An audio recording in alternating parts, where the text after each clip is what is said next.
ગળતેશ્વર તાલુકાના ડબાલી ગામની પ્રાથમિક શાળામાં તારીખ 11/6/2026 ના રોજ સમય સવારે 7:45 વાગ્યાની સ્થિતિ છે।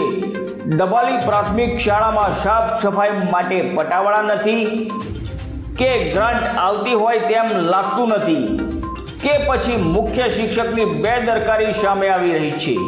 આ સમય દરમિયાન શાળામાં 2 શિક્ષિકા બહેન તેમજ 5 શિક્ષક भाई हाजर था। खुद मुख्य शिक्षक पण हाजर न था। जो साफ सफाई काम विद्यार्थियों ने करवानुं होय तो आवतीकालना उज्जवल भविष्य माटे माननीय श्री वडाप्रधान नरेन्द्रभाई मोदी साहेब द्वारा बाळको माटे शिक्षा अभियान चलाववामां आवे छे अने सौ भणे सौ आगळ वधे तो आ नाना भूलकाओ शाळामां शिक्षा ग्रहण क्यारे करशे एम डबाली गामना एक जागृत नागरिक द्वारा वीडियो वायरल करवामां आव्यो छे।